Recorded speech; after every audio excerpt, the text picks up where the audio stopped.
প্রিয় মাধ্যমিক পরীক্ষার্থীরা, আর হাতে গোনা কয়েকটা দিন রয়েছে, তারপরে তোমাদের কাছে আসছে সেই দীর্ঘ প্রতীক্ষিত সেই দিনটা, যেদিন তোমরা দীর্ঘদিন ধরে অপেক্ষা করে রয়েছো যে তোমাদের জীবনের সব থেকে বড় পরীক্ষাটা তোমরা দেবে।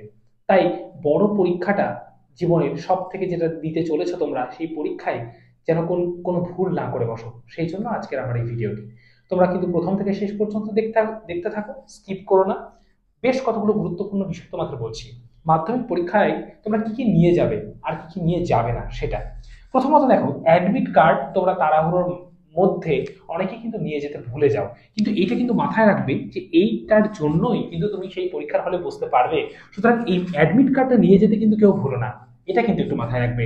আর পেন, অনেকে অনেক অনেক পেন নিয়ে যাও, কিন্তু সেটা করবে না। আর একটা বিষয় কি করবে, যে পেনগুলো তোমরা নিয়ে যাবে সেই পেনগুলো না একটু লিখে নেবে। দেখবে কোনো একটা নতুন পেন যখন তুমি সেটাকে লিখতে একটু প্রথমে একটু অসুবিধা হয়, কিন্তু তোমাদের তো ওটা একটা লিমিটেড টাইম থাকবে। তো সেই লিমিটেড টাইমের মধ্যে প্রথমে একটু লিখতে অসুবিধা হচ্ছে এমন যেন না হয়, তোমরা কমফোর্টেবলি যেন লিখতে পারো সেই রকম কিছুটা পেন নিয়ে যাবে। অর্থাৎ কালিটা কিছুটা শেষ করেছো তুমি লিখে, এরকম কিছু পেন নিয়ে যাবে।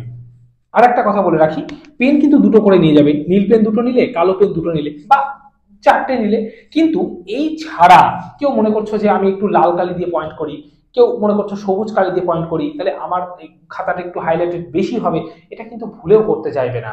তোমরা কালোতে পয়েন্ট করলে বা নীল কালিতে লিখলে এরকম হতে পারে, বা নীল কালিতে পয়েন্ট করলে কালো কালিতে লিখলে এরকম হতে পারে। সচরাচর কালো কালিতে পয়েন্ট করবে এবং নীল কালিতে লিখবে, এটাই কিন্তু চেষ্টা করবে।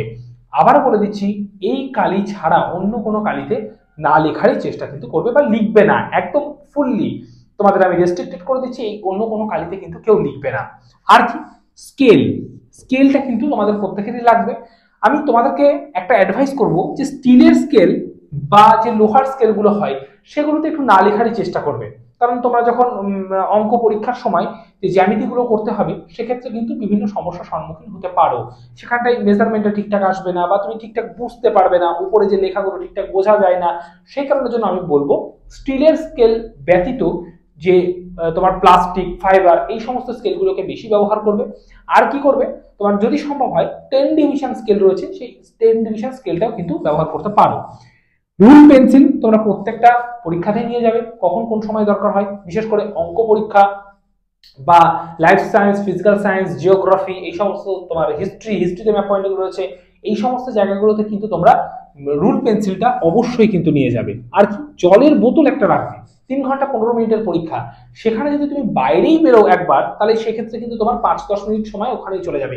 কিন্তু সেই 5-10 মিনিট সময় তুমি কিন্তু 3 থেকে 4টে 2 নম্বরের কোশ্চেন হোক বা 10টা এমসিকিউ টাইপ কোশ্চেন কিন্তু তোমরা লিখে ফেলতে পারবে অনায়াসে।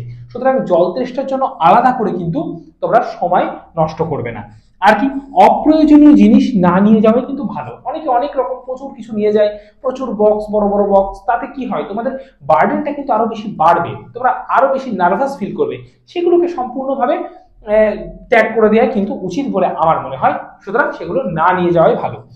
বোর্ড, তোমরা কিন্তু বোর্ড নিয়ে যেতে পারো ওখানে। কোনো কোনো স্কুলে আবার বোর্ড এলাও করে না, আবার কোনো কোনো স্কুলে বোর্ড এলাও করে।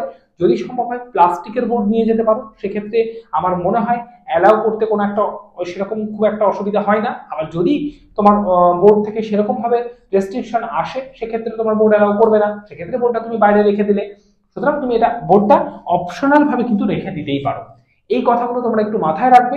আর এই মুহূর্তে একদম নার্ভাস হবে না, খুব সুন্দরভাবে পড়াশোনা চালিয়ে যাও। ভেবে নাও যেটা হবে সেটা কিন্তু ভালোর জন্যই হবে। আর এই চ্যানেলটি যারা এখন তোমরা সাবস্ক্রাইব করোনি, তারা কিন্তু চ্যানেলটিকে সাবস্ক্রাইব করতে অবশ্যই ভুলো না। তোমাদের জন্য আরো নতুন নতুন ভিডিও কিন্তু এই চ্যানেলে আসতে চলেছে। ওকে, থ্যাংক ইউ।